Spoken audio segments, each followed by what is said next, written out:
नमस्कार विद्यार्थी मित्रांनो, मी प्राध्यापक डॉक्टर साहेब गुलाबराव राठोड, राज्यशास्त्र विभाग प्रमुख, स्वर्गीय नितीन महाविद्यालय पात्री, स्वामी रामानंद तीर्थ मराठवाडा विद्यापीठ नांदेड अंतर्गत BA second year semester 3 paper 6 आंतरराष्ट्रीय संबंध. विद्यार्थी मित्रांनो, या पेपरमधील एक अतिशय महत्त्वाचा भाग आहे राष्ट्रीय हितसंबंधाचा अर्थ सांगून राष्ट्रीय हितसंबंधाचे प्रकार विशद करा.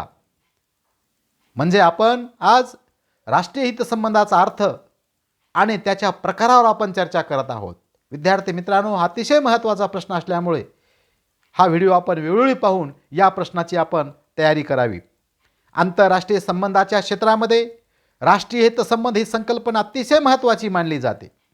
परराष्ट्र धोरण निर्धारणाची ती गुरुकिल्लीच आहे.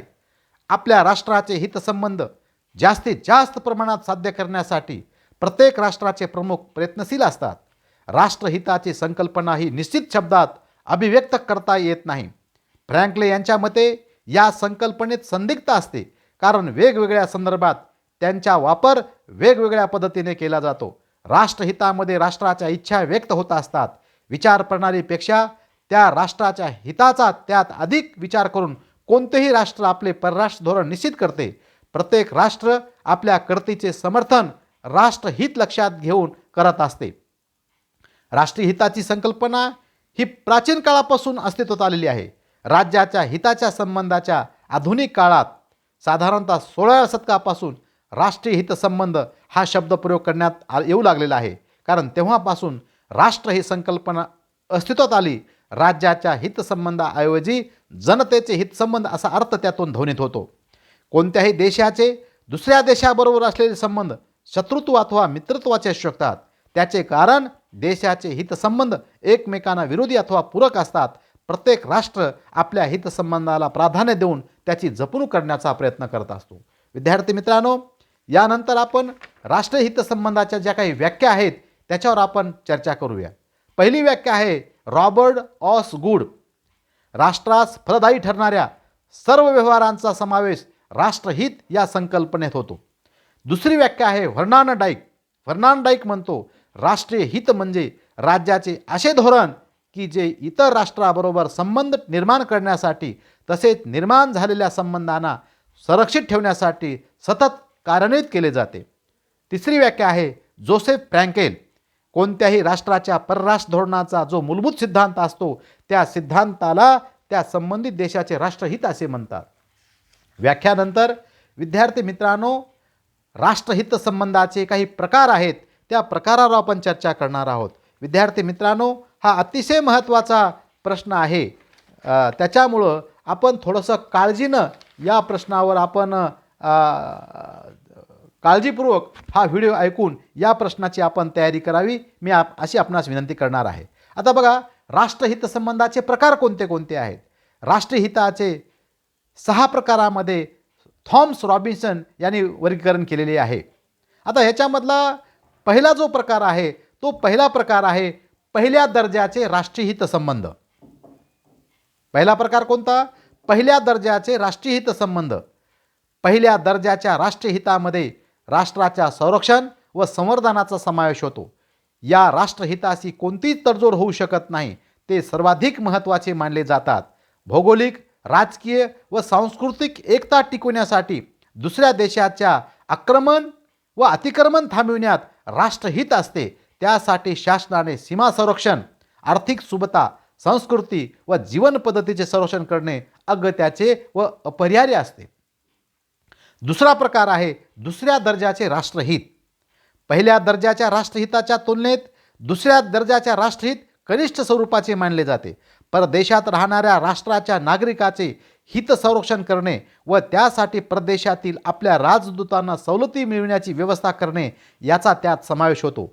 आंतरराष्ट्रीय राजकारणामध्ये आपला प्रभाव त्यामुळे कायम ठेवता येऊ शकतो. तिसरा प्रकार आहे स्थायी स्वरूपाचे राष्ट्रीय हित. स्थायी स्वरूपाच्या राष्ट्रीय हितामध्ये दीर्घकालीन ध्येय व उद्दिष्टांचा समावेश होतो. स्थायी हित साध्य करण्यासाठी अनेक वेळेस ठोस निर्णय घ्यावे लागतात. समुद्रपार वसाहतीच्या संरक्षणासाठी इंग्लंडला नाविक दलास स्वातंत्र्य द्यावे लागले.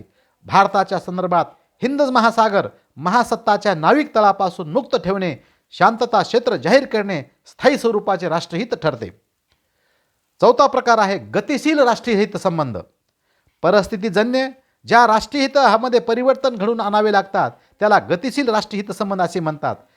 असे राष्ट्रीय हित राष्ट्रीय नेतृत्वातील बदल, लोकमत, लोकांच्या नैतिक कल्पना यावर आधारित असते. पाचवा आहे सामान्य राष्ट्रीय हित संबंध. सामान्य, आंतरराष्ट्रीय व राष्ट्रीय परिस्थितीत आर्थिक, राजकीय व व्यापारविषयक क्षेत्रामध्ये ज्या गोष्टी करण्याची गरज असते व त्या राष्ट्राला हितकारक असतात त्यांना सामान्य स्वरूपाचे राष्ट्रीय हित संबंध असे म्हणतात. सहावा प्रकार आहे विशिष्ट स्वरूपाचे राष्ट्रीय हित संबंध. राष्ट्राच्या हिताशी घनिष्ठ संबंध असणाऱ्या बाबीचा विशिष्ट स्वरूपाच्या राष्ट्रहितामध्ये समावेश होतो. सामान्य हित संबंधातून विशिष्ट हित संबंधाचा उदय होऊ शकतो. ते वेळ व परिस्थितीच्या घटकावर अवलंबून असतात. युरोपमध्ये सत्ता समतोल राखण्यासाठी नवोदित राष्ट्राच्या स्वातंत्र्याचे संरक्षण करणे जसे विशिष्ट स्वरूपाचे आहे, तसे नेपाळवर भारताचा प्रभाव टाकून चीनचा प्रभाव रोखण्यात भारताचा विशिष्ट हित संबंध आहे. त्याच्यानंतरचा नंबर आहे आकांक्षात्मक हित संबंध. प्रत्येक स्वतंत्र राजकीय समाजाची काही उद्दिष्टे असतात. ती उद्दिष्टे प्राप्त करण्याचा राष्ट्राला आकांक्षा असते. परिस्थितीनुसार असे उद्दिष्ट प्राप्त करण्याचा राष्ट्र प्रयत्न करीत असतात. त्याच्यानंतरचा प्रकार आहे क्रियात्मक हित संबंध. राष्ट्र आपले हितसंबंध साध्य करण्यासाठी प्रयत्न करते, क्रिया करते, त्याला क्रियात्मक हितसंबंध असे म्हणतात. प्राप्त परिस्थितीमध्ये राष्ट्राला आपल्या क्रियामध्ये फेरबदल करावा लागतो. आकांक्षात्मक हित हे थोडे आदर्शवादी असते तर क्रियात्मक हित वास्तववादी असते. त्याच्यानंतरचा नंबर आहे स्पष्टीकरणात्मक हितसंबंध. राष्ट्र आपले धोरण निश्चित करते, त्या धोरणाचा त्याला स्पष्टीकरण द्यावे लागते. स्पष्टीकरण दिल्याशिवाय इतर राष्ट्र त्याला सहकार्याने पाठिंबा देणार नाहीत. त्या दृष्टीने राष्ट्र आपल्या हिताचा स्पष्टीकरण करून इतर राष्ट्राच्या मते आपल्याशी कसे वळतील त्यावर त्याचा हित अवलंबून असते. 1990मध्ये निर्वासितांच्या प्रश्नावरून भारताने बांगलादेशाला जी मदत केली व पाकिस्तानसोबत युद्ध करून स्वातंत्र्यास हातभार लावला त्याचे स्पष्टीकरण भारताला द्यावे लागले. तर विद्यार्थी मित्रांनो, अशा प्रकारे राष्ट्रहित संबंधाचा अर्थ आणि त्याचे प्रकार या ठिकाणी आपण त्याची चर्चा केलेली आहे. आपण हा व्हिडिओ वेळोवेळी पाहून आपण हा जो प्रश्न आहे राष्ट्रीय हित संबंधाचा अर्थ आणि त्याचे प्रकार हा व्यवस्थितरित्या आपण तयार करावा असे मी या ठिकाणी आपणास नम्र विनंती करतो आणि या ठिकाणी थांबतो. धन्यवाद.